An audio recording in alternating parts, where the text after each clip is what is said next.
Bom dia a todos e todas, meus queridos irmãos, queridas irmãs, sejam todos bem-vindos ao nosso 12º encontro. A minha oração, o meu desejo de coração é que vocês estejam todos guardados pela misericórdia de Deus. Essa é a nossa esperança, essa é a nossa fé como cristãos. Como cristãos, nós somos herdeiros de uma fé muito antiga, que já passou por muitas coisas difíceis. E nós estamos aqui como sucessores de homens e mulheres muito corajosos que enfrentaram circunstâncias difíceis e nos legaram esse testemunho de fé. Por isso, com essa nossa confiança, eu dou início então à nossa aula de hoje. Deixe-me ver se eu consigo colocar aqui um hino que eu preparei, não para eu cantar, mas para vocês ouvirem.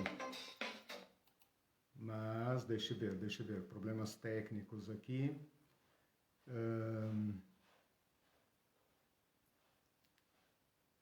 Eu coloco mais para frente então, se for possível. Bom, nós terminamos a aula passada falando na história da interpretação do Apocalipse, falando da teologia liberal.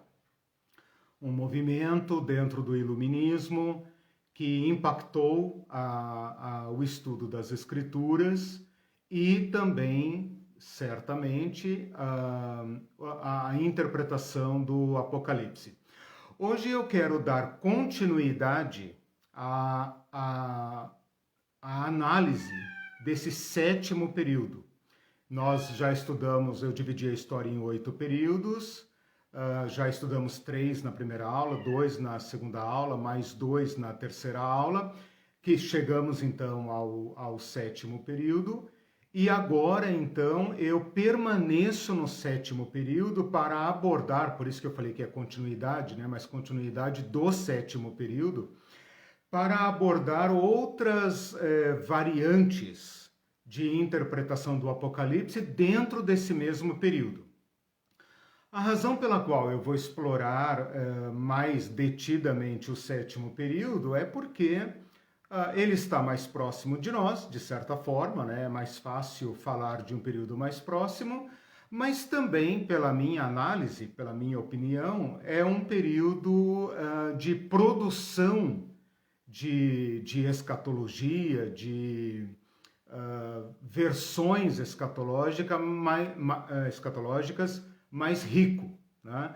Então, por isso que eu falei da teologia liberal, naquele 7º período, na aula passada, e hoje continuo no 7º período, de 1750 a 1910, né? Mas explorando um outro grupo, uma outra orientação desse mesmo período, da história do Apocalipse nesse mesmo período. Deixa eu ver se a minha música vai entrar aqui agora. Veja se vocês identificam esse hino.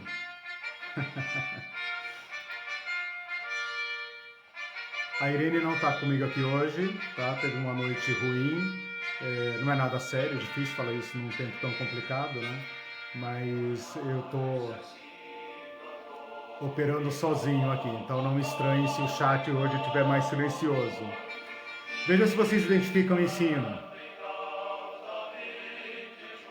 Eu estou na página deixa eu ver aqui, do Exército Americano.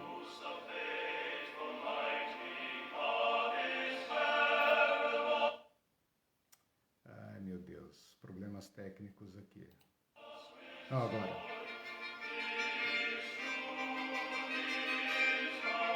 Se não identificou até agora, vai identificar agora no refrão.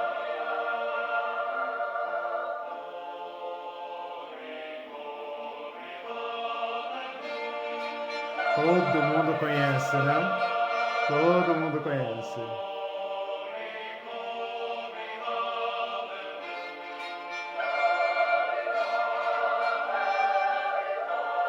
Bom, agora que vocês já identificaram,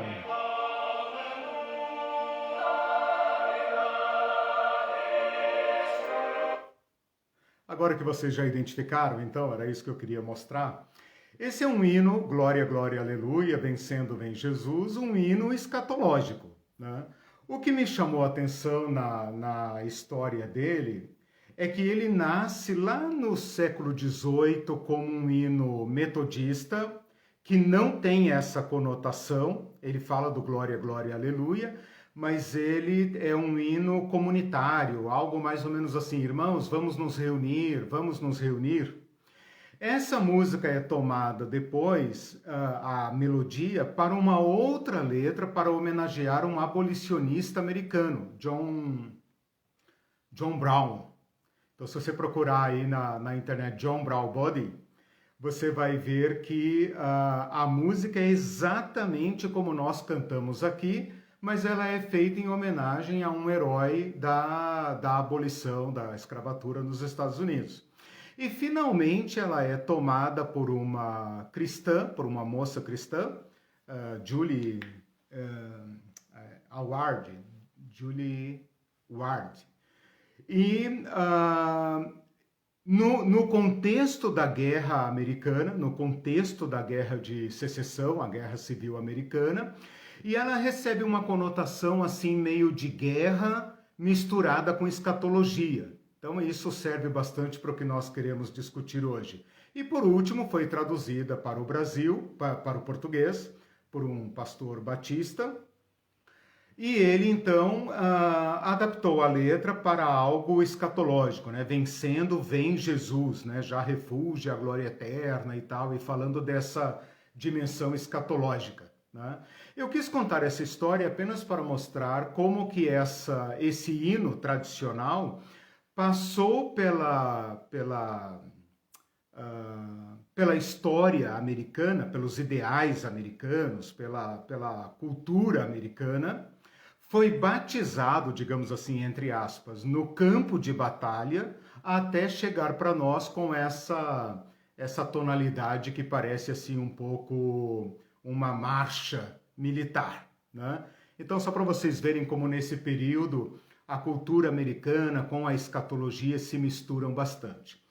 Eu vou retomar aqui um pouquinho do fundo histórico, então, porque hoje eu quero trazer, e agora então eu entro no tema da aula, uma explicação sobre o que é o dispensacionalismo.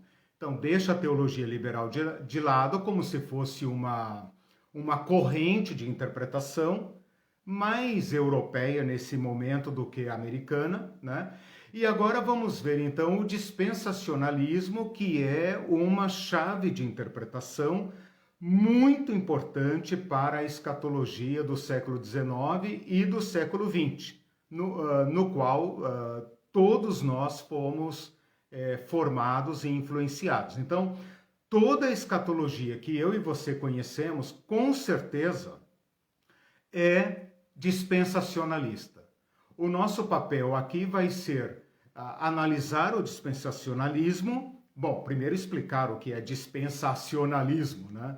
E depois, então, analisar o dispensacionalismo e fazermos a crítica, o distanciamento crítico do dispensacionalismo, já indicando de antemão que se trata de uma forma de interpretação muito recente, que tem aí seus 100 e poucos anos.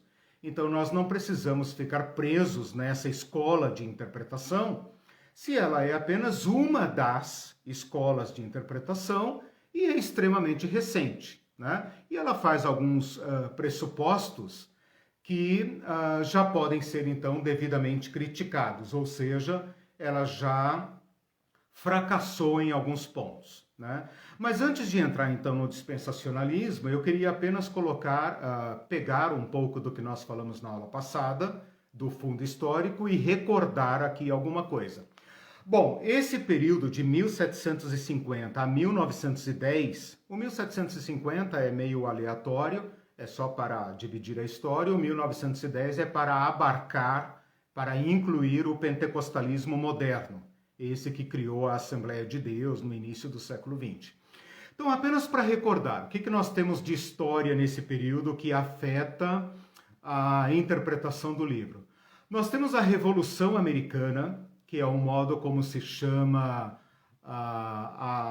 os conflitos, a movimentação nacionalista americana, que deu origem à independência em 1776, baseado nos ideais de Thomas Jefferson, baseado em ideais que depois vão repercutir na Revolução Francesa, então ideais de liberdade, ideais de separação igreja-estado, de direitos humanos, de autonomia da consciência. Então isso influencia imensamente a cultura americana no final do século XVIII. Temos a primeira emenda à Constituição dos Estados Unidos sobre liberdade religiosa. Isso é muito importante.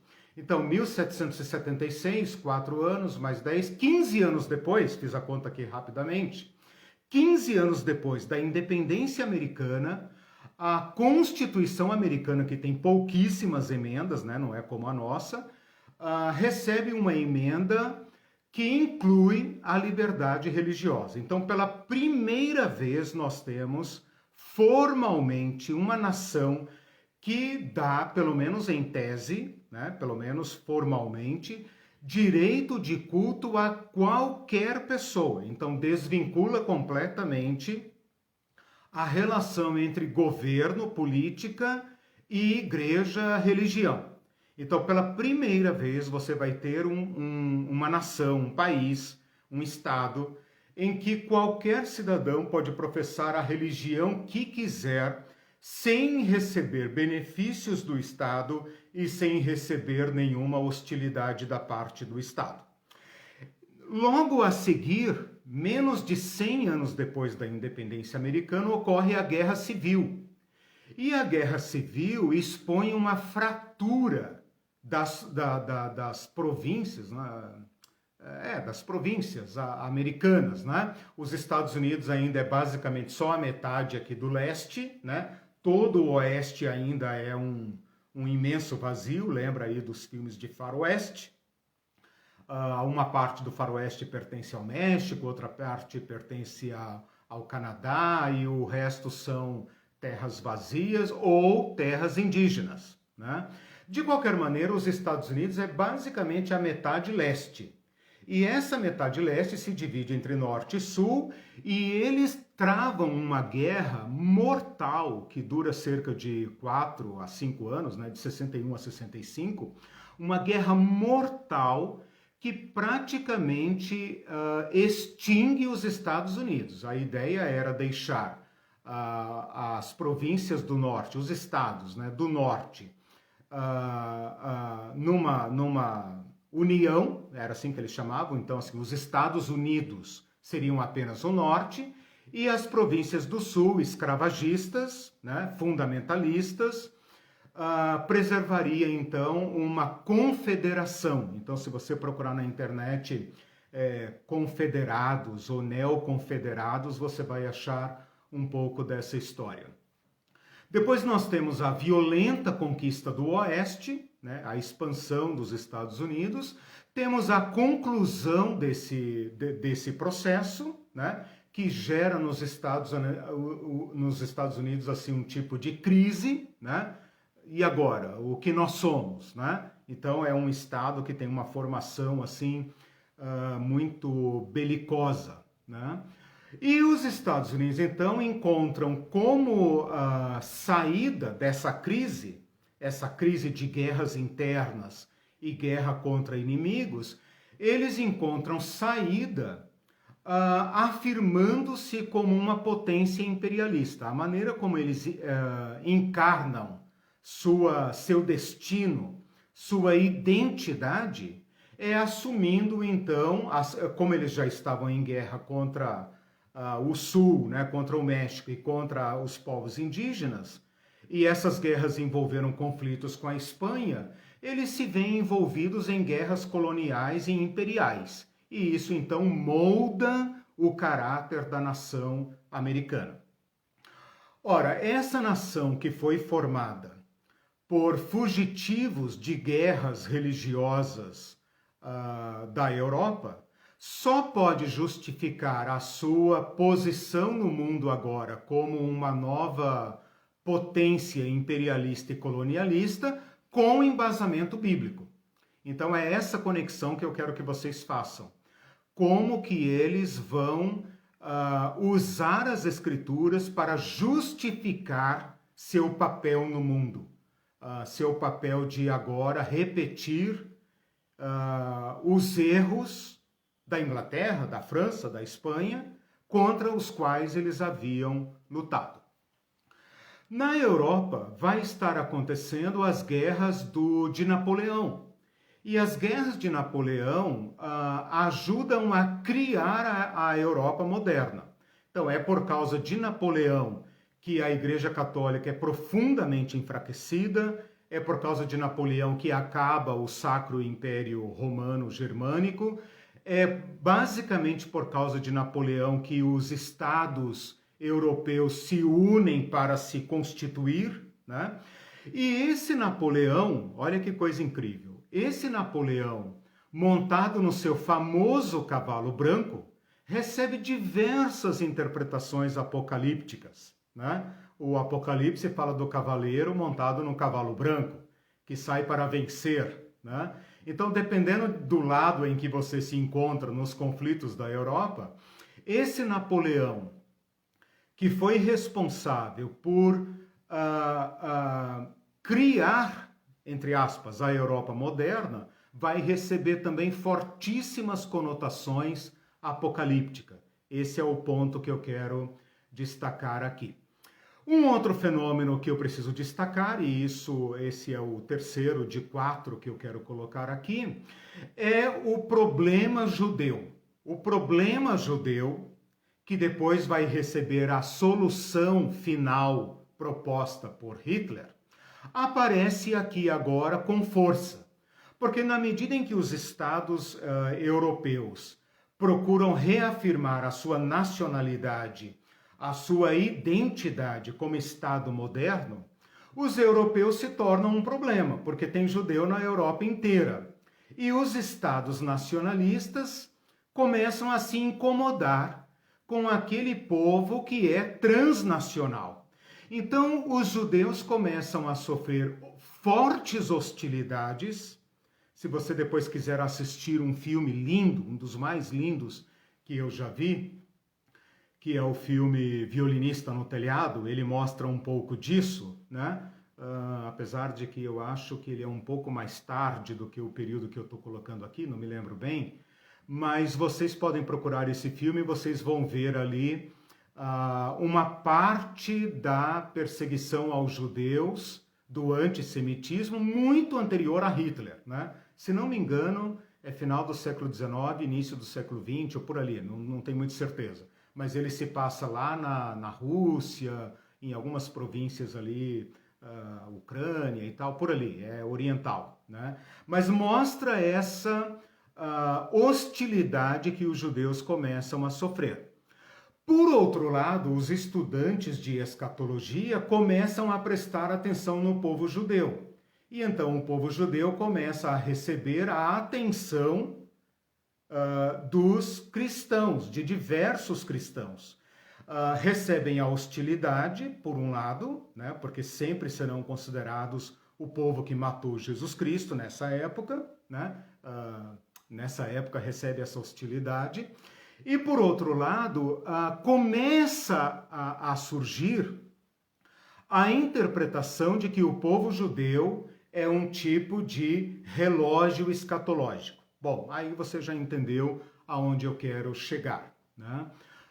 Começam a surgir sociedades missionárias para evangelizar os judeus, para integrar os judeus, pelo bem ou pelo mal, né? Vocês conhecem aí a história dos novos cristãos na Península Ibérica, judeus que vieram para o Brasil, né? Que foram perseguidos aqui, judeus que vieram para a América Central, judeus que foram para a América do Norte, procurando escapar desse assédio, seja por hostilidade, seja por assimilação religiosa, ok? Então esse é um fator importante e ele surge nesse período aqui. Então, se você estiver se perguntando por que é que a escatologia fala tanto em Israel, fala tanto nos judeus, eu estou te mostrando aonde isso começou. Um último ponto que eu quero colocar aqui para a gente entender o que está acontecendo nesse período é o período dos avivamentos. Então você ouve muito falar em avivamentos, estamos esperando o avivamento, estamos orando por avivamento e, conscientemente ou não, quem fala em avivamento tem na memória os avivamentos americanos. Então, o século XVIII e XIX, especialmente XVIII, né, é marcado por ondas de grande fervor religioso. Por que isso acontece? Porque os Estados Unidos estão divididos em encontrar a sua identidade, se eles serão uma nação cristã ou uma nação secular. Se eles se tornarem uma nação cristã, eles vão ter que resolver o problema de quem não é cristão, ou então eles terão que se tornar uma nação secular, em que o Estado é laico e cada um tem a religião que quiser. O problema que os Estados Unidos vão enfrentar, e isso é mais ou menos novo, é um conflito fortíssimo dentro do seu próprio território, as divergências teológicas que vão fraturar ou enfraquecer suas próprias igrejas, conflitos internos. Então agora o conflito já não é mais com outra religião ou com uma igreja estatal, mas com aquelas diversas igrejas livres, vamos dizer, igreja batista, igreja presbiteriana, igreja congregacional, basicamente essas que eram as principais nos Estados Unidos, pietistas, puritanas, quakers, todos esses movimentos principiantes, né, que vieram para os Estados Unidos. O conflito agora se dá entre eles. E esse conflito leva a um certo enfraquecimento da igreja. E esse enfraquecimento da igreja gera no povo americano aquela sede de restauração, ou seja, nós estamos nos afastando dos nossos ideais fundadores. Nós estamos nos afastando daqueles ideais puritanos. Nossas igrejas estão ficando corrompidas. Nossas igrejas estão entrando em guerras políticas. E nós não podemos permitir isso. Então vai surgir no seio da sociedade americana protestante diversos movimentos de restauração. Então, se você procurar na internet restauracionismo ou movimentos de restauração, você vai encontrar muita coisa para pesquisar. Eu trago aqui brevemente uma menção aos avivamentos. Então, Jonathan Edwards, vocês já ouviram falar, George Whitefield e os irmãos Wesley, né? É uma mistura aí um pouco de ingleses com americanos, americanos que visitam a Inglaterra, Inglaterra que visita ingleses, né, que visitam os Estados Unidos, mas há um grande despertamento religioso que significa dizer um aumento massivo de cristãos, de conversões e pessoas querendo buscar a vida piedosa, então aquela inspiração puritana, né? Não tem a ver ainda com pentecostalismo, não tem a ver ainda com batismo com o Espírito Santo, com falar em línguas, nada disso. Tem a ver com abstenção de pecados, tem a ver com vida moralmente correta, tem a ver com combate ao alcoolismo, combate à imoralidade sexual, combate à vida secularizada, aquela rígida moral puritana. É disso que se fala aqui, de uma vida santa. Querendo dizer, os Estados Unidos não encontrarão seu destino. O paraíso não virá. O milênio não vai começar. Jesus Cristo não vai voltar, não vai estabelecer o seu mundo na terra, a menos que nós vivamos uma vida pura, uma vida santa. Então nós temos que ser muito rígidos, nós temos que assumir um compromisso visceral com a santidade, com a moral rígida, senão nada feito. E isso cria uma força gigantesca nos Estados Unidos, tá? Então nós temos um primeiro avivamento com Edwards no século XVIII, depois nós temos um segundo avivamento no final do século XVIII, início do século XIX, com Charles Finney e muitos outros, claro. São movimentos alastrados, né? Por isso que se chama avivamento, não é avivamento de uma única cidade, é avivamento que se alastra, né? Eles dão boa contribuição ao país. Por exemplo, Charles Finney era abolicionista, né? Uma maravilhosa posição num período em que os cristãos tinham escravos, né? Tranquilamente, açoitavam os escravos durante o dia e lia a Bíblia para eles à noite ou no fim de semana. Então, esses homens, alguns deles pelo menos, começam um forte movimento de abolição da escravatura. Eles dão grande ênfase na evangelização. Então, esse tipo de apelo que todos nós conhecemos nas nossas igrejas, tipo, você quer aceitar a Jesus, dê um sinal com a sua mão e nós vamos orar por você, você vai fazer a oração do pecador e a partir de agora seu nome está escrito no livro da vida. Tudo isso é herança dos avivamentos, tá? Se você procurar as igrejas tradicionais, as igrejas europeias, não faziam apelo. Ora, você não faz apelo num lugar em que todo mundo é presbiteriano, ou luterano, ou calvinista, ou anglicano. Isso não existe, essa ideia, né? Muito menos católico, né? Você vai fazer apelo para um católico que quer aceitar Maria, Jesus e Deus e a Santíssima Trindade e tal. Não existe, né? Então, esse hábito de fazer apelo é originado desses homens do avivamento. E depois tem um outro avivamento que toca no século XX, ele é mais ou menos do final do século XIX e vai até 1900, digamos assim, que é o avivamento do Moody. Esse já é pós-guerra. Então, aquela guerra civil americana que causa um profundo trauma na nação, porque rompe a unidade entre cristãos da mesma denominação. Por exemplo, aqui no Brasil é muito comum se falar batistas do Sul, né? Nos Estados Unidos tem a denominação batista do Norte e a denominação batista do Sul, né?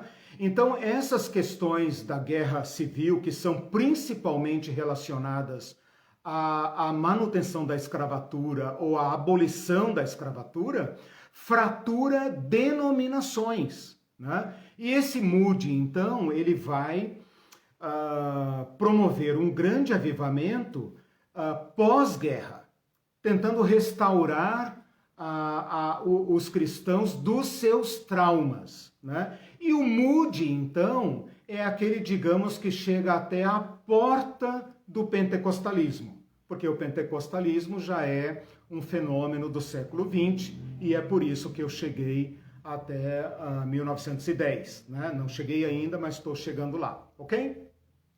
Bom, hoje eu não tenho como ler as perguntas, né? Eu falei aqui bastante apenas para que você tenha um gostinho da história. Evidentemente eu não posso aprofundar nenhuma desses tópicos, mas até agora eu apenas pintei digamos, o contexto, né? Para que vocês possam agora entender o que eu vou falar. Me deem um break aí só para tomar um golinho de água, enquanto isso vocês respiram também, porque eu estou falando muito rápido.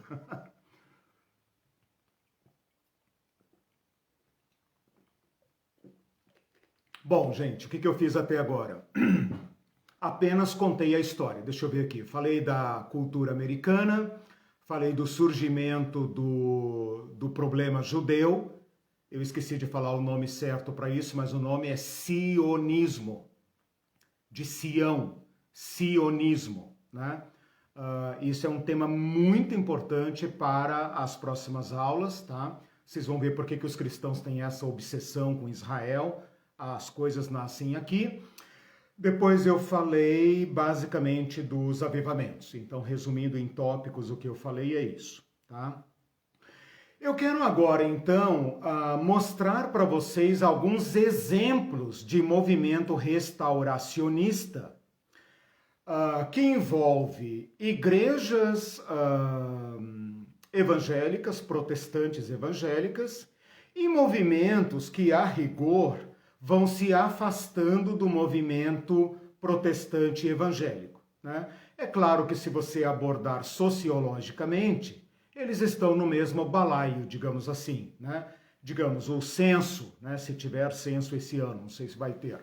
Mas se tiver qualquer categorização de religiões no Brasil, esses grupos restauracionistas serão contados como grupos, se não protestantes, pelo menos evangélicos, né? É claro que os evangélicos tradicionais, das igrejas históricas, das igrejas evangélicas tradicionais, tendem a não considerá-los evangélicos por causa dos seus graves desvios teológicos, né? Mas como eu já falei aqui, herético é sempre o outro, né? Então eu não estou fazendo aqui nesse capítulo um juízo de valor com respeito à teologia.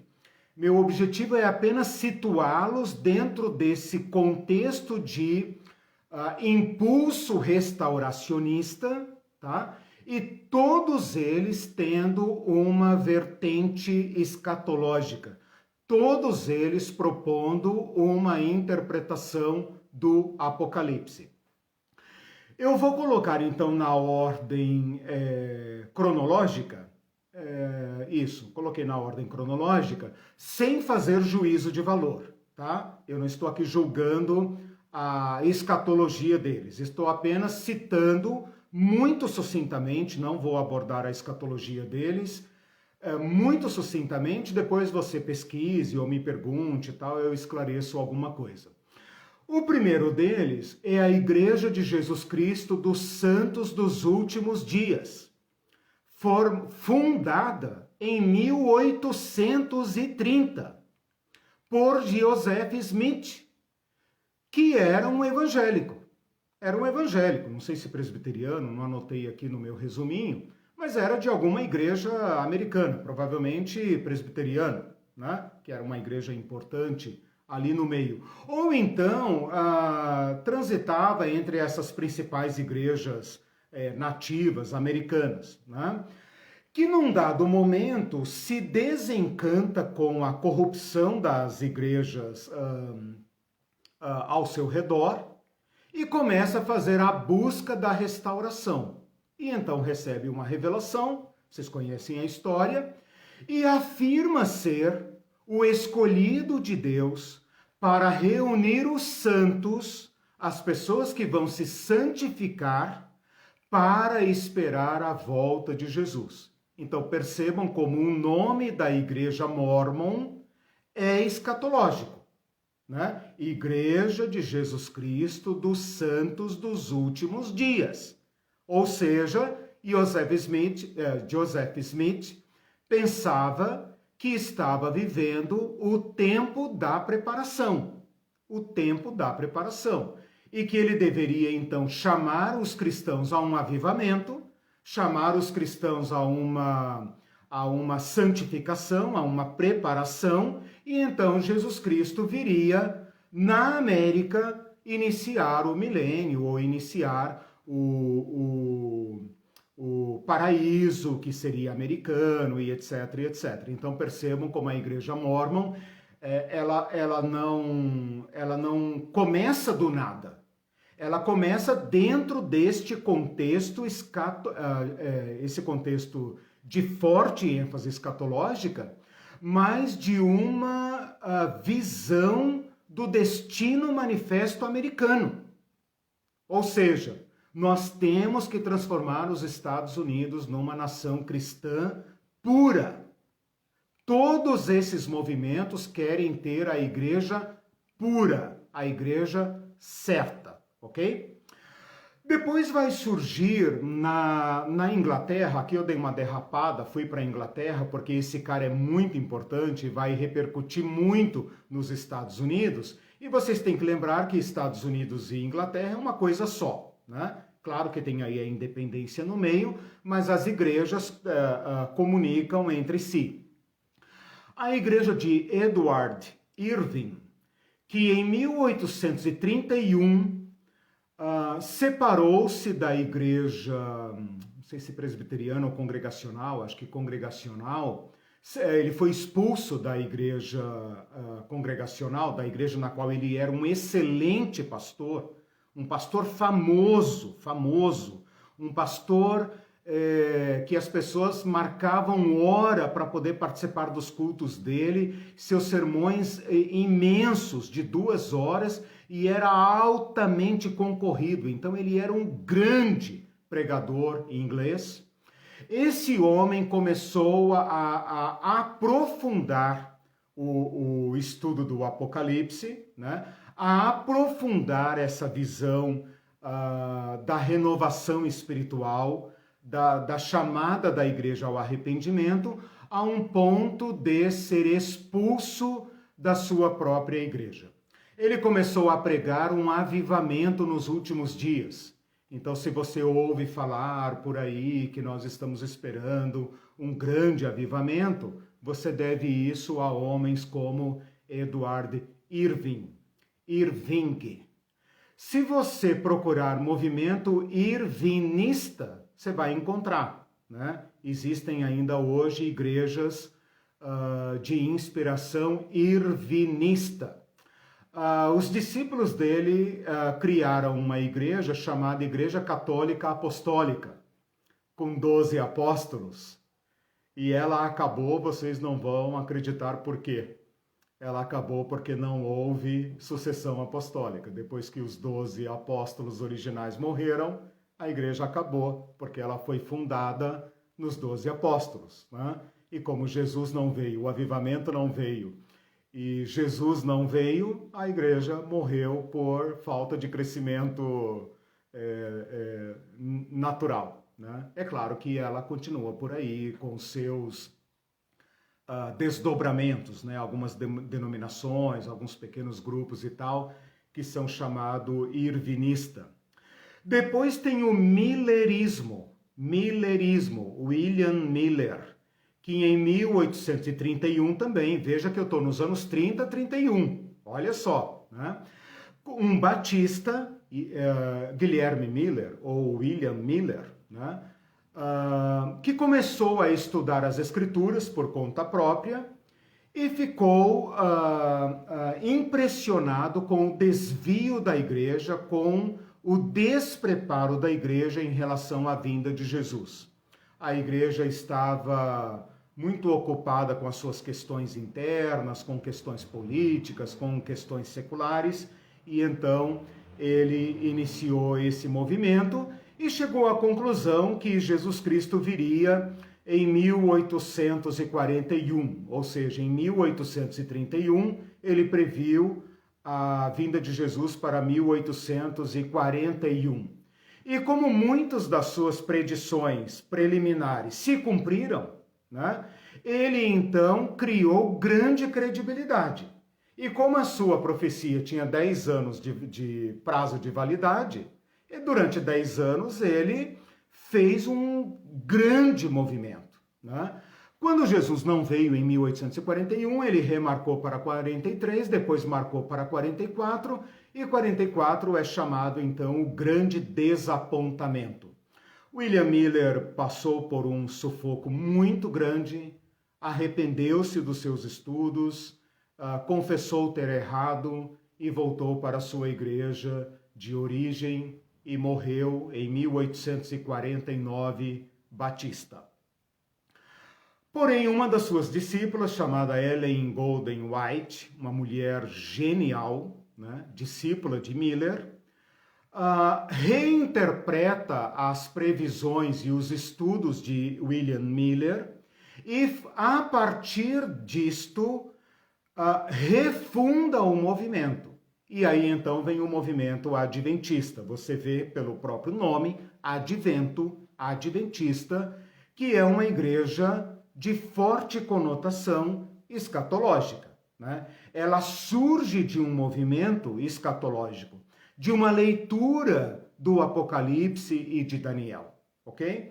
Então essa igreja então começa aí no século XIX e é uma igreja do movimento restauracionista para preparar o mundo para a vinda de Jesus, ok? Bom, a igreja adventista está aí, vocês conhecem e tal, já é uma igreja madura no Brasil, grande, com seus valores e etc. Né? Não preciso aqui discorrer sobre a igreja adventista. Um pouco mais tarde, uma mulher americana chamada Mary Baker Eddy funda a ciência cristã. E a ciência cristã, logo depois da Guerra Civil Americana, é também uma igreja de purificação, é também uma igreja restauracionista. Ela pretende unir ciência e fé e restaurar a igreja primitiva. O nome da igreja dela, nós chamamos de ciência cristã, mas o nome original, o nome formal da igreja dela é Primeira Igreja de Cristo. Ou seja, nós vamos voltar à igreja primitiva. Nós vamos retomar aquilo que as igrejas ao nosso redor se perderam. Cadê os milagres? Cadê a ressurreição de mortos? Cadê a cura dos leprosos? Essas igrejas nossas estão todas desviadas. Então ela fez um grande movimento que depois acabou se tornando ciência cristã ou Primeira Igreja de Cristo e está aí também com seus reflexos e tal, né? Teve uma grande adesão da elite americana e, portanto, ela permanece aí.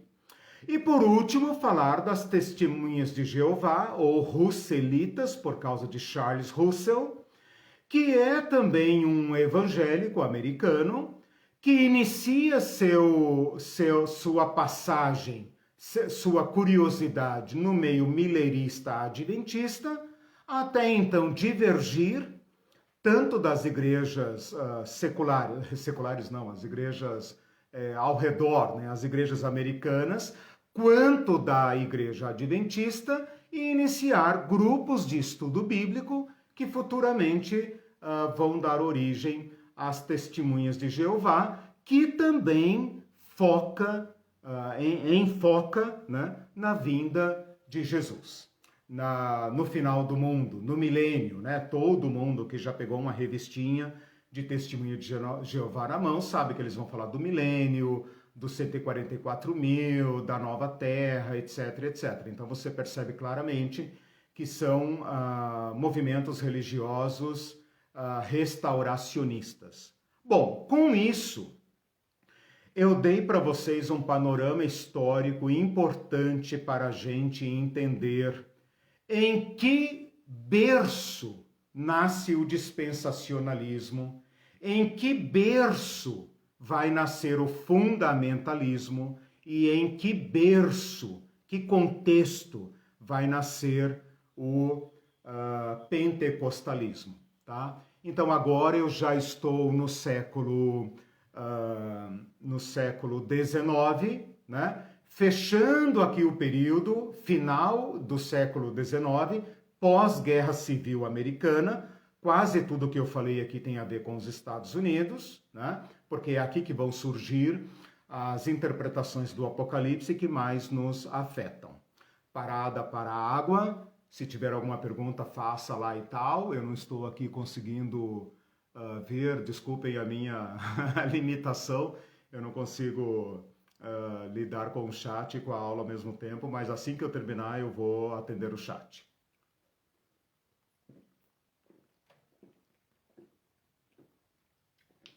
Bom, o que eu falei até agora então?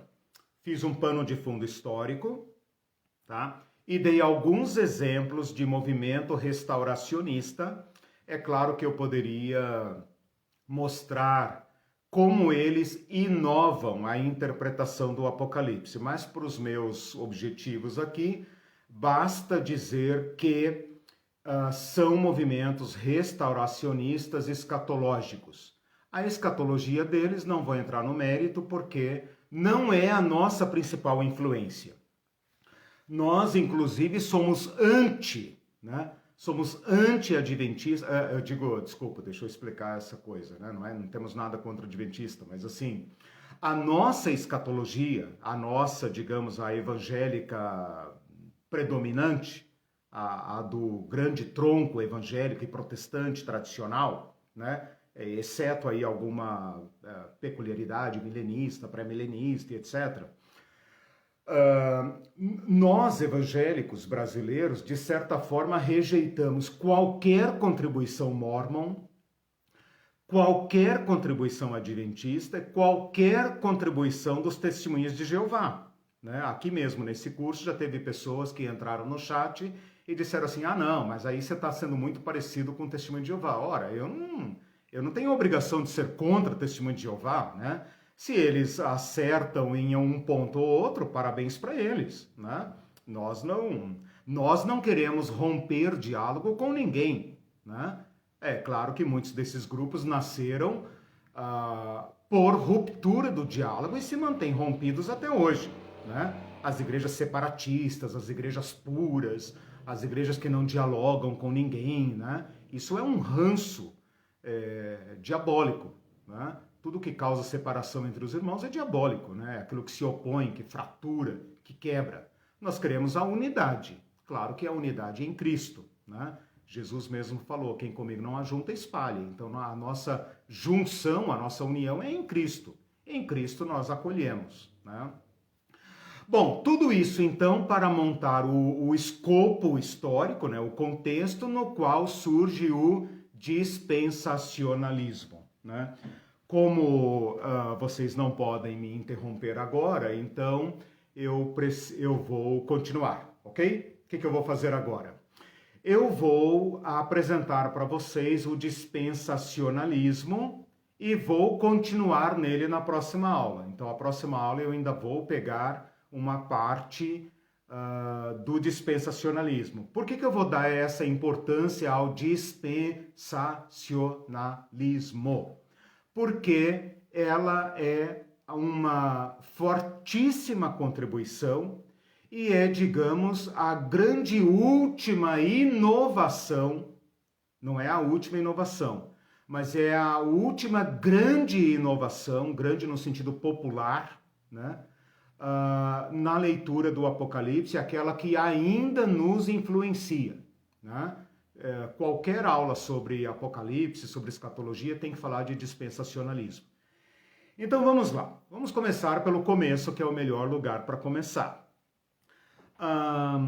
Primeiro, o que é dispensacionalismo, né? Dispensacionalismo vem de dispensação.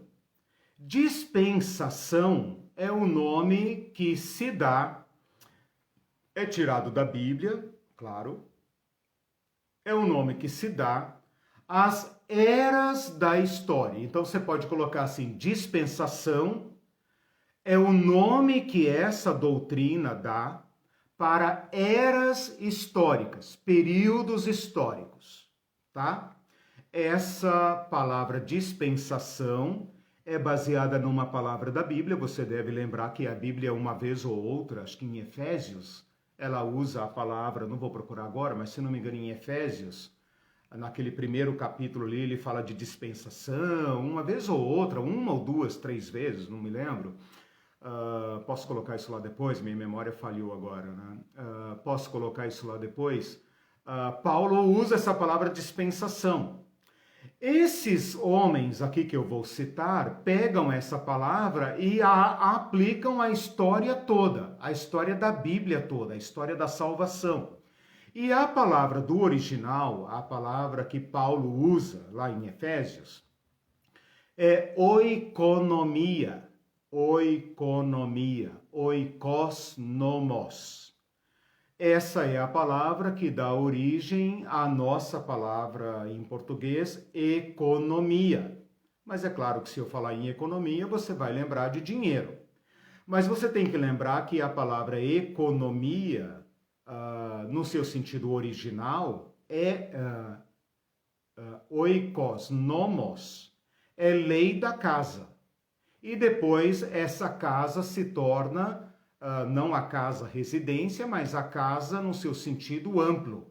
A lei, o modo de se organizar de uma sociedade. Isso é economia. No sentido moderno é que a gente só pensa em dinheiro, né? Falou de economia, fala em dinheiro.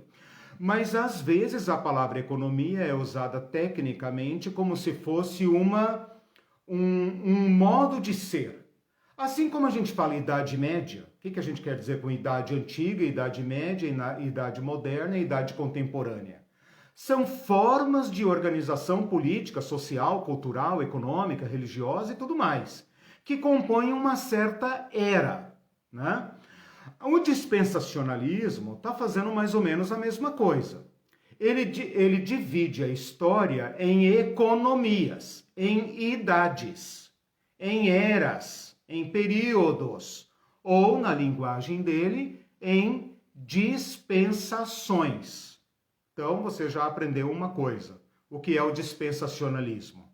É uma teoria escatológica, portanto, do Apocalipse, né? Escatológica, é um modo de ver o Apocalipse baseado numa divisão da história conforme está na Bíblia.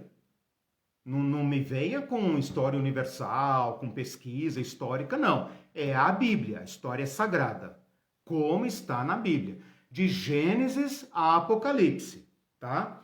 Eles dividem essas eras em 7. Bom, né? Bom.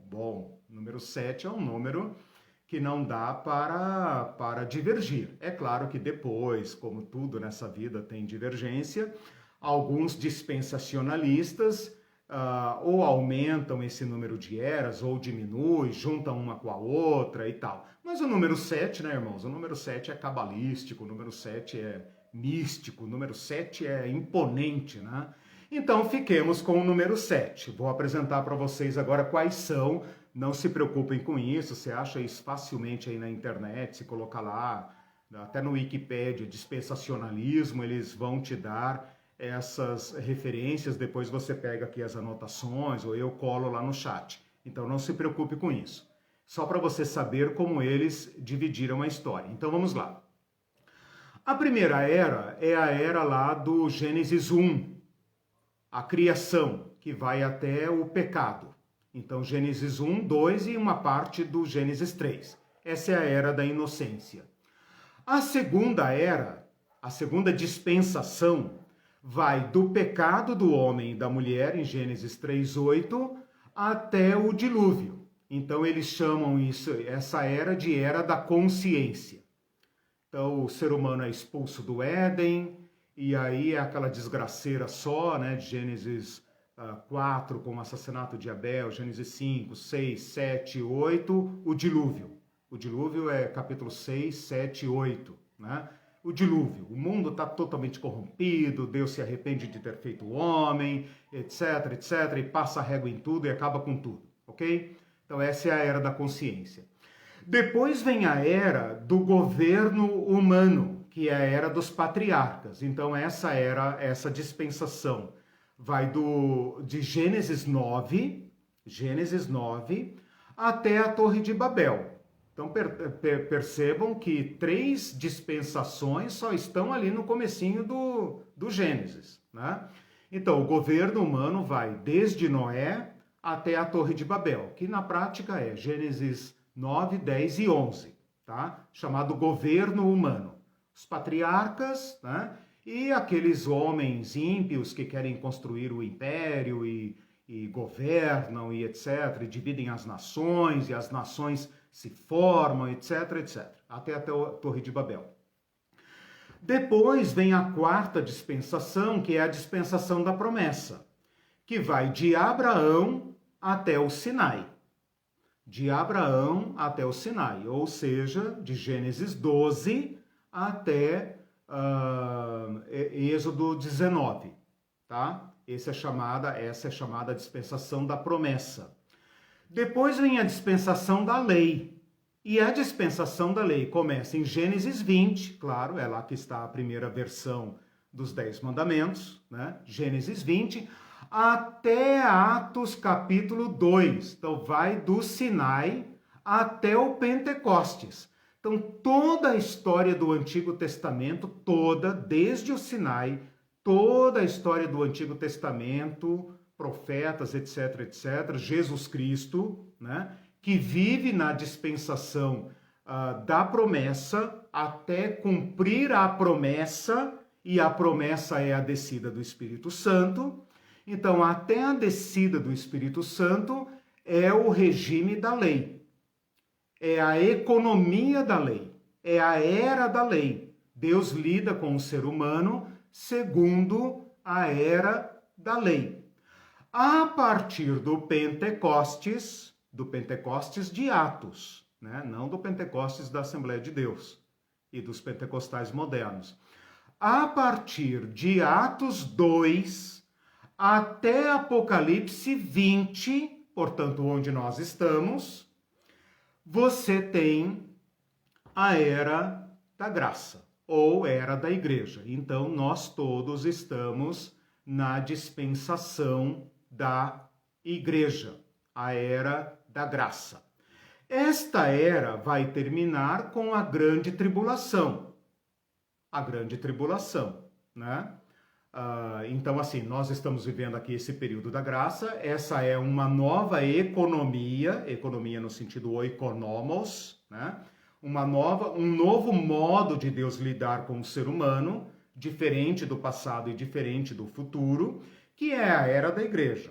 Essa era vai terminar como? Com a tirada da igreja. E então vem a grande tribulação e fica faltando o sétimo período, ou a sétima dispensação. Qual que é a sétima dispensação? Qual? O milênio. Então, o milênio é a sétima dispensação. Portanto, você tem aí de Gênesis 1 até Apocalipse final, né? Você tem aí as dispensações. O resultado é que nós empurramos tudo do Apocalipse para o futuro. Porque até Atos 2 é tudo passado. De Atos 2 para frente é a história da igreja, é onde eu e você estamos. O resto é todo futuro. Então empurra o Apocalipse todo para o futuro. Aí você poderia dizer, não, está empurrando só a partir do capítulo 20. Não, porque para eles a igreja será tirada antes. Então a igreja, depois de Apocalipse capítulo 1, 2 e 3, a igreja sai, Deus encerra essa era e começa a era futura, ok? Vou ler aqui para vocês uma definição desta era.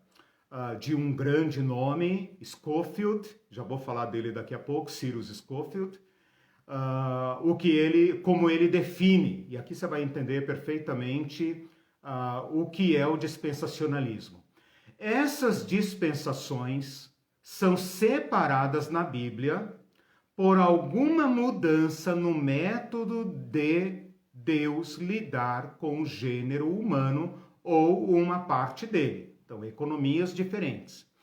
Em relação a estas duas questões, pecado e responsabilidade do homem, em relação a pecado e responsabilidade do homem, cada uma dessas dispensações pode ser considerada como um novo teste da natureza humana e cada uma dessas dispensações termina com um julgamento do homem, marcando seu fracasso absoluto em todas elas.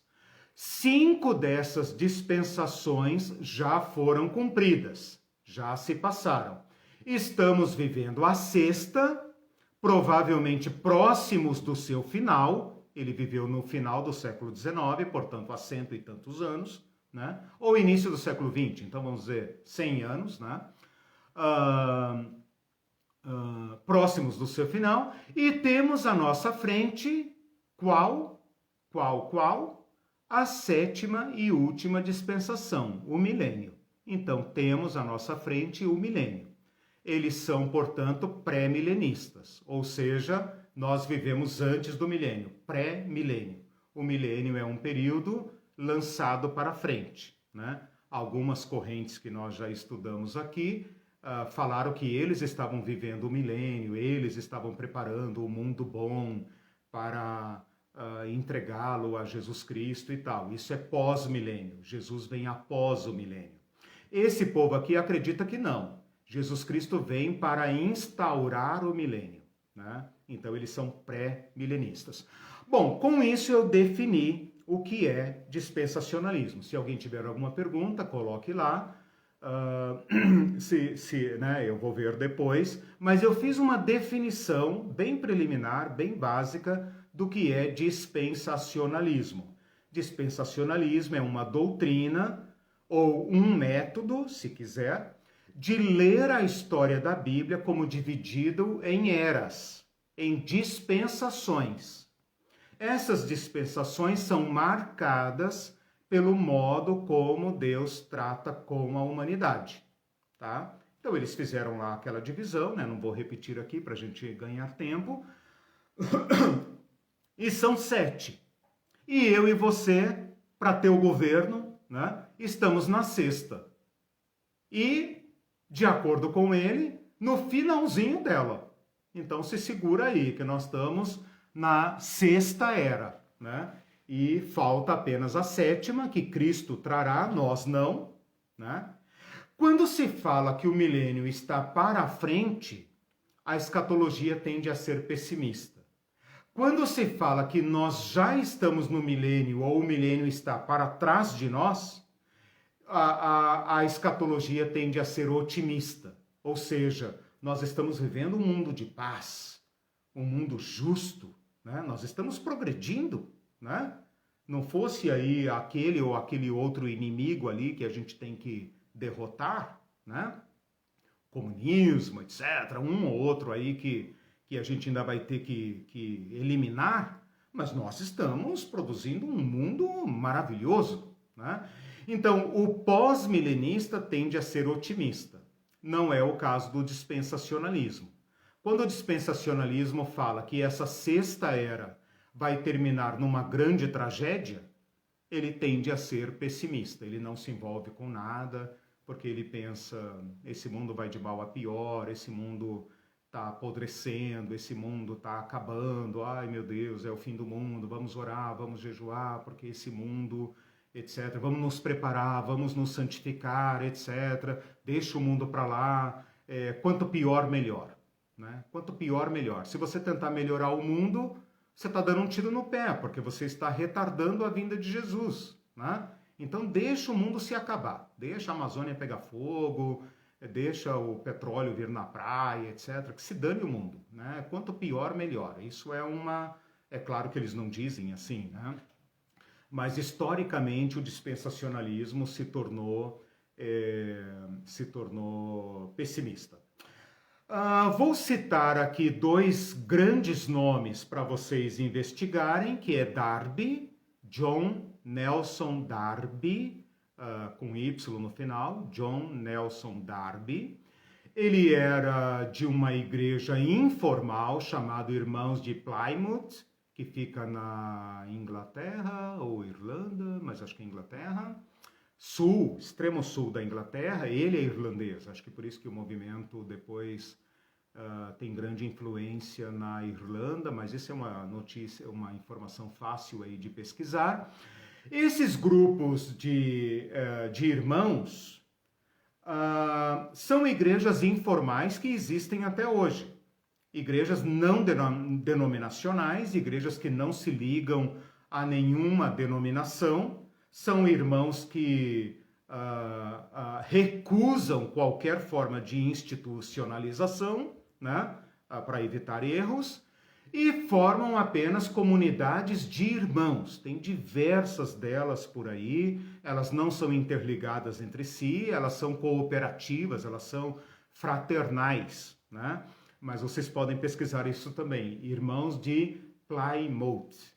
escreve Plymouth, irmãos de Plymouth. Esse homem é considerado o elaborador dessa doutrina. Então, é muito comum falar darbista, de Darby, né? É muito comum falar, essa é a teologia darbista. Então, quando você ouvir qualquer coisa darbista, você sabe que está falando do dispensacionalismo. Esse homem viveu de 1800 a 1882, era irlandês, né? E esse movimento dele, ele era um erudito, um homem, né, muito competente, ele que nos seus estudos, junto com esses irmãos informais, elaborou a doutrina do dispensacionalismo futurista. É engraçado que toda vez que eu falo dispensacionalismo, vem na minha cabeça o sensacionalismo, mas não tem nada a ver, né? É dispensacionalismo, né? Tem nada a ver com sensacionalismo, tá? Isso é outra coisa.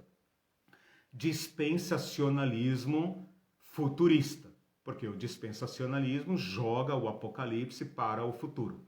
Esse cara é tão competente, não é um bobinho, ele é tão competente que ele traduziu a Bíblia. E a Bíblia dele pode ser encontrada aí ainda, chamada Bíblia Darby. Bíblia Darby, tá? Ele traduziu a Bíblia para garantir que a Bíblia que os irmãos leriam seria uma Bíblia correta, sem erros, ok? Ele se tornou um adversário, um crítico da igreja anglicana e também um crítico das demais igrejas. Então percebam como o Darby é restauracionista, né?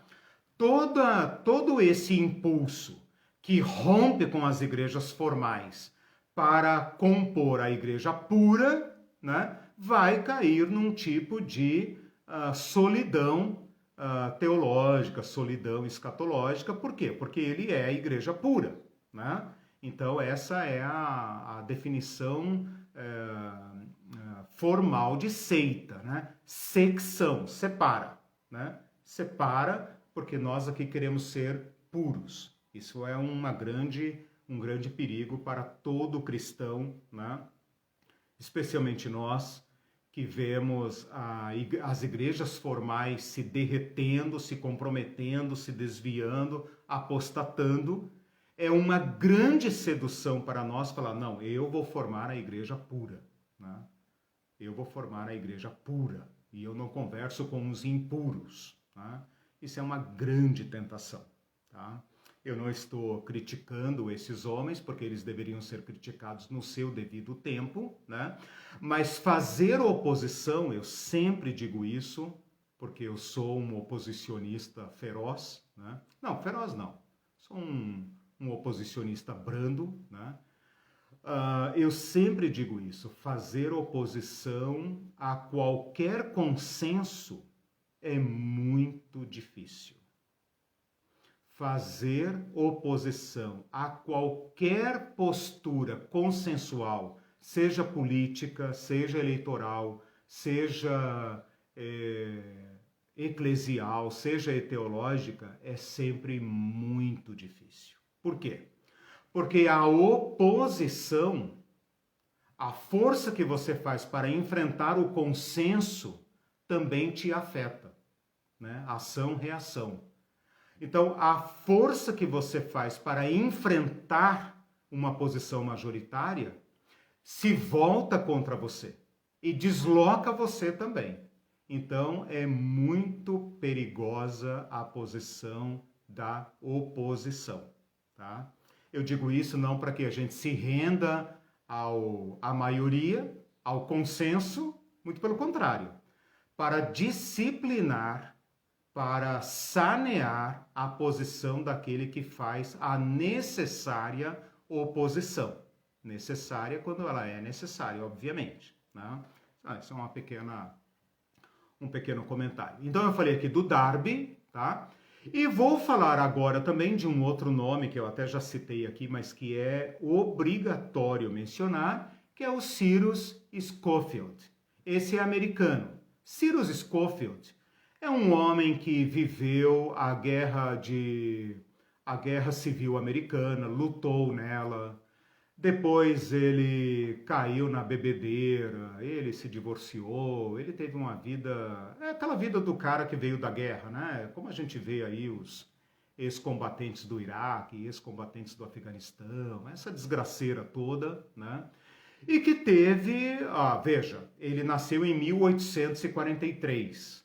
A guerra foi nos anos 60, 1860, né? Então ele era um jovem no pós-guerra, ele tinha lá seus 20 e poucos anos, cai naquela, né, desgraceira, o alcoolismo era uma doença feroz nos Estados Unidos, né? A água era contaminada, era mais fácil encontrar o uísque ou, sei lá, qualquer bebida alcoólica disponível do que água, então assim, o alcoolismo era uma doença, como é que eu vou dizer, uma epidemia. Uma epidemia. Como é ainda hoje em alguns países, né? Como é a droga hoje, sei lá, alguma coisa assim. Por isso que os cristãos brasileiros que vieram dos Estados Unidos não bebem álcool, né? Porque eles tiveram que reagir a esse altíssimo índice de alcoolismo, né? Então essa é uma das razões pelas quais os cristãos brasileiros são marcados, caracterizados pela não ingestão de bebida alcoólica. Nem na ceia, né, irmão? Esse Cyrus Scofield, então, no pós-guerra, aí você já pode imaginar o pós-guerra, você pode imaginar os movimentos restauracionistas, você pode imaginar os movimentos de avivamento, tem uma conversão daquelas assim, né? Uma conversão radical, né? Radical. Muda completamente de vida e sai estudando, né? Imediatamente se torna pregador e etc, etc, e se torna um teólogo, né? E passa a produzir literatura restauracionista, literatura exortando a igreja ao arrependimento, ao avivamento, aquilo que você pode imaginar que era típico do período. O nome desse cara vai se unir ao John Nelson Darby, porque ele visita os irmãos de Plymouth. E ele toma consciência do dispensacionalismo e se converte totalmente ao dispensacionalismo. Ele vem daquela confusão americana, né? Das guerras, das seitas, as denominações guerreando entre si, crente que é racista contra crente que é abolicionista, aquela confusão toda, e ele pensa, aqui está a resposta, então ele adere completamente à doutrina dispensacionalista. E depois ele edita uma Bíblia, é a primeira Bíblia que se tem notícia, eu não sei se existiu outra, nesses termos. Talvez tenha tido alguma Bíblia com anotações e tal, pode ser. Mas essa daqui é considerada a primeira, para todos os efeitos práticos, a primeira Bíblia de estudo, a primeira Bíblia de estudo, lançada no mundo. E não apenas lançada no mundo, mas publicada, aliás, não apenas lançada, mas traduzida e distribuída para o mundo inteiro. Então essa Bíblia, ela é uma Bíblia normal, uma Bíblia comum, Bíblia inglesa, né? Não sei lá qual referência que ele pegou, depois eu até vou dar uma olhada, me deu uma curiosidade agora qual Bíblia que ele usou. E ele fez uma Bíblia com notas de rodapé. E nessas rodas de rodapé, nessas notas de rodapé, ele interpreta com a doutrina dispensacionalista. Então, desde o Gênesis até o Apocalipse, ele faz notas de rodapé, você sabe o que eu estou falando, qualquer pessoa que pegou uma Bíblia de estudo sabe o que é, né? Uma Bíblia dividida no meio, que tem a Bíblia em cima e notas de rodapé embaixo ou do lado, né? E ele vai interpretando toda a Escritura pelo método dispensacionalista. Essa Bíblia editada nos Estados Unidos, com o capital americano e com aquela inspiração imperial americana que misturou missões modernas com imperialismo e colonialismo, levou essa Bíblia para o mundo inteiro. Resultado, o dispensacionalismo teve uma propagação e uma divulgação mundial. Mundial. Não porque ela seja, como você está percebendo, não porque ela seja algo, final, a interpretação definitiva do Apocalipse. Não, não por isso. Mas aqui entra, talvez pela primeira vez, o poder da mídia, né? O poder da mídia impressa, o poder do capital, né? Investindo em missões, em publicações, em editoras, né? Que vai propagar essa doutrina para o mundo inteiro. Por isso que eu falei que todos nós temos um pé no dispensacionalismo. Todos nós. Raras exceções, né? Porque nasce na Inglaterra, migra para os Estados Unidos e dos Estados Unidos para o mundo inteiro. Então essa Bíblia, chamada Bíblia Scofield, Bíblia de referências Scofield, ela foi lançada em 1909. Opa, bati na trave, né? Eu falei 1910, né? O limite para o nosso estudo de hoje. A Bíblia é lançada em 1909. Então ela vai marcar a escatologia do século XX. Então o que eu fiz aqui? Eu defini o dispensacionalismo e mencionei para vocês os dois principais nomes. É claro que tem muitos outros, mas pelos limites do tempo e para os meus objetivos nesse curso, o Darby e o Scofield são suficientes, ok? Então, um é o formulador da doutrina. Então, essa doutrina poderia ter tido um caminho igual a todos os outros. De repente, até um caminho pequeno, porque ela vem de uma igreja, digamos, marginal, uma igreja não denominacional, um grupo pequeno. Você talvez nem nunca tenha ouvido falar da Igreja dos Irmãos, Assembleia dos Irmãos, talvez nunca ouviu falar. É isso que eles são, um grupo pequeno, né?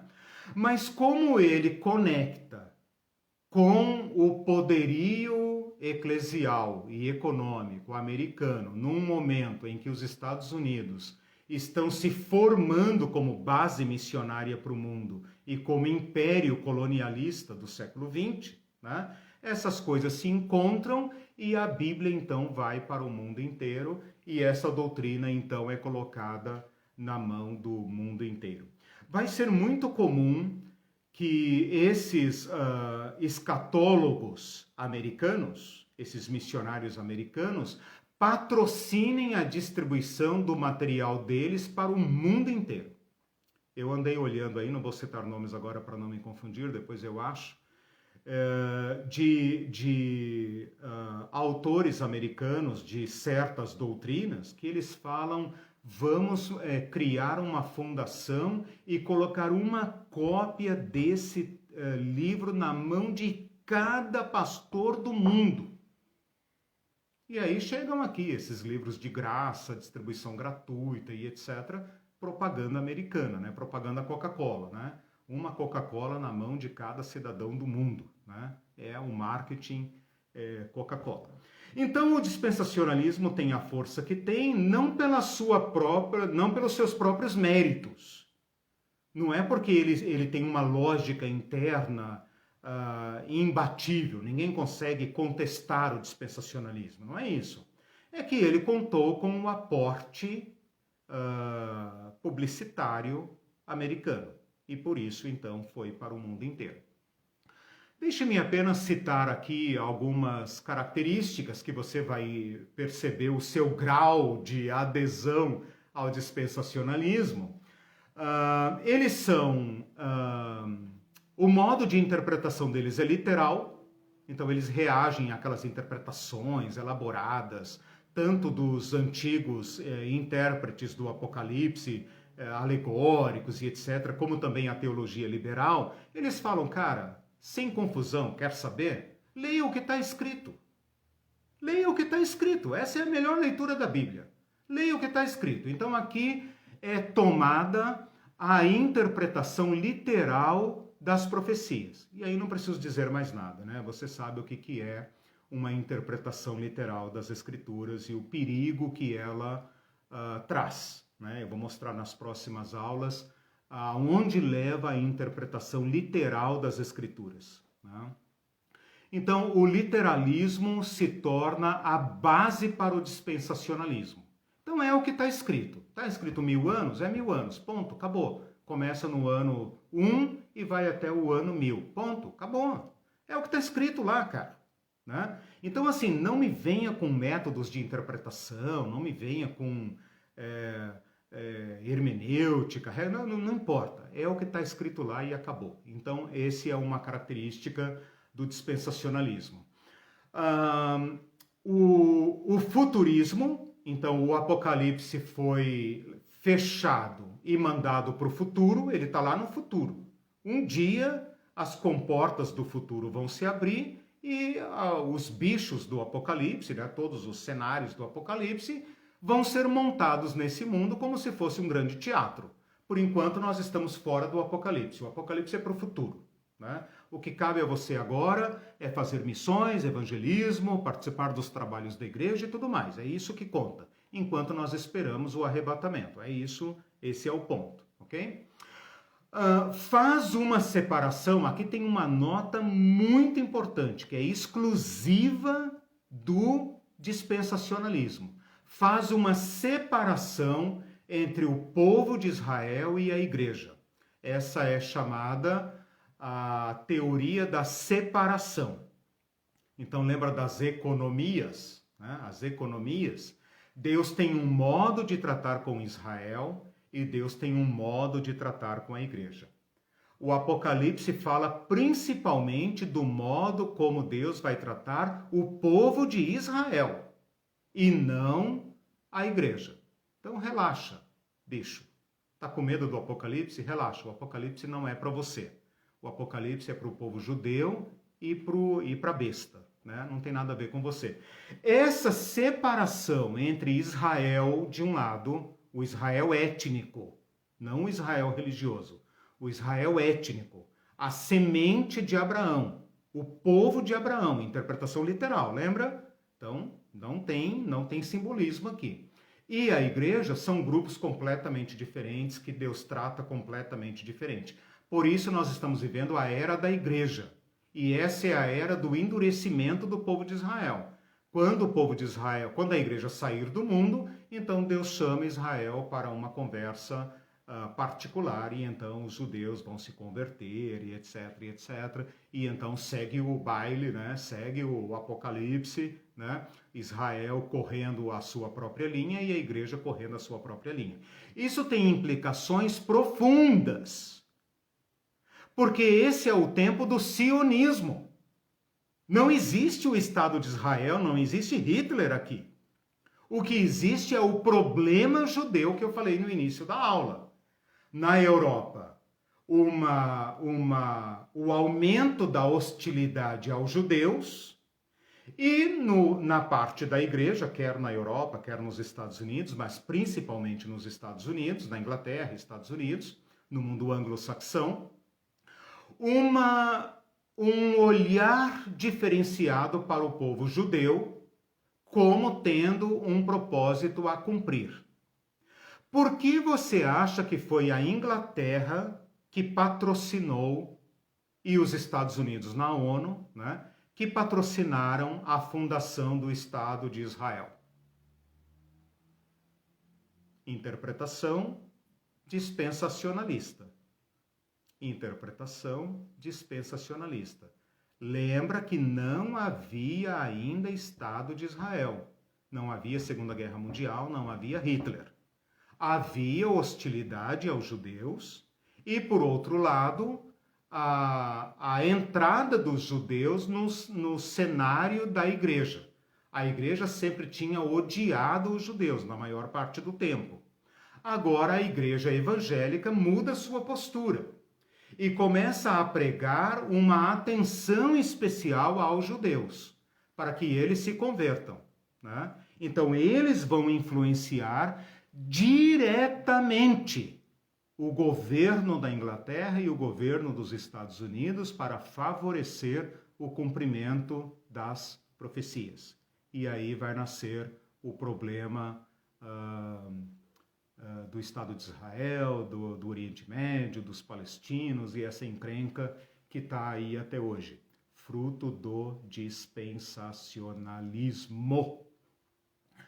Outra característica é o arrebatamento, né? Para Deus tratar diferentemente igreja e Israel, a igreja tem que sair do cenário. Como que a igreja sai do cenário? Então eles criam, não vou dizer que eles são os primeiros a dizerem isso, né? É difícil dizer, mas eles assumem a doutrina do arrebatamento pré-tribulacional. O que significa esse palavrão? Palavrão porque é palavra grande, né? Literal, lembra? Interpretação literal. O que significa arrebatamento pré-tribulacional? Significa dizer que a era da igreja termina com o arrebatamento dá início ao período de tribulação, esse período de tribulação vai levar os judeus à conversão e então Cristo vem para instaurar o seu reino milenial, o milênio. Então, a vinda de Jesus passa a ser dividida em duas etapas. Uma etapa privativa e invisível, oculta. Para quem? Para a igreja. Ninguém vai ver. Aí você pode lembrar do Tim LaHaye, né? As pessoas somem e tal, aquela comoção toda, não sei o quê. Isso é Tim LaHaye. É o arrebatamento invisível, o grande rapto, o grande sequestro. Já vou terminar, gente.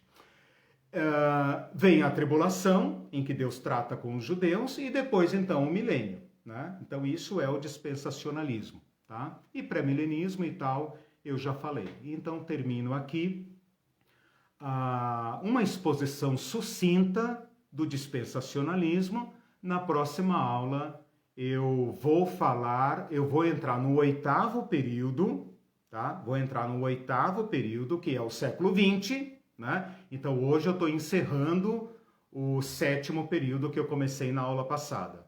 Mas o dispensacionalismo tinha que ser demonstrado no seu contexto histórico-religioso, para então agora eu poder avançar para o último período que eu mostro na aula passada.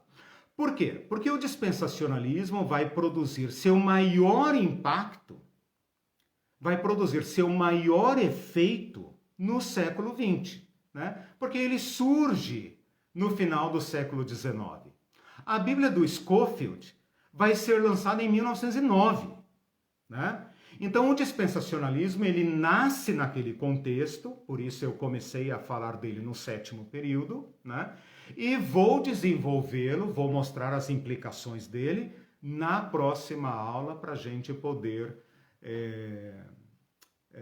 verificar como ele nos afeta, né? Se vocês lembrarem que essas igrejas vieram para o Brasil, quase todas elas, menos talvez os anglicanos, episcopal, né, uma outra igreja que veio, a luterana e tal, todas elas vêm para o Brasil após a Guerra Civil Americana. Então você já sabe que formato tem as nossas igrejas, né? As nossas igrejas todas vão ter o formato pós-guerra americano, ideológico pós-guerra, vai ter o formato restauracionista, vai ter o formato dispensacionalista, né? E é isso que nós carregamos. Então eu acho fundamental que a gente lance luz nessas nossas raízes, para que a gente tenha pelo menos a chance, né? A chance de fazer nossa trilha, né? Olhando para o passado, olhando as experiências passadas, pelo menos saber, olha, se a gente for por aqui, esse caminho já foi tentado por fulano, fulano e fulano, né? Então, se a gente seguir essa linha de interpretação, nós estamos repetindo fulano e nós temos que evitar os erros que ele cometeu. E é assim que se faz teologia, né? Ninguém aqui é dono da verdade, eu não estou aqui para tacar pedra em ninguém, estou apenas mostrando para vocês como a igreja tratou do Apocalipse ao longo da história e qual foi o legado que nós recebemos, né? O legado que nós recebemos é esse americano pós-guerra civil, fundamentalista, restauracionista e dispensacionalista, ok? Meus irmãos, muito obrigado pela atenção, desculpem os transtornos dessa aula, desculpem ter que correr aqui com algumas coisas, a falta da Irene me atrapalhou bastante, ela está bem, teve apenas uma noite mal dormida, não teve condições de atender aqui. Então eu me dispus a fazer assim mesmo, peço desculpas pelos transtornos, tá bom? E continuemos orando uns pelos outros, os dias não são fáceis, e nós precisamos muito da graça, da misericórdia, da compaixão do nosso Deus, né? Que Deus enxugue nossas lágrimas, que Ele nos dê conforto a todos vocês que estão com medo, que estão enlutados ou que estão acompanhando doentes ou que estão se convalescendo, né? Que a graça de Deus, a infinita graça de Deus, nos alcance, nos conforte, nos ajude a atravessar esse momento difícil. Grande abraço para vocês, um abraço da Irene, tá bom? Cuidem-se. Tchau.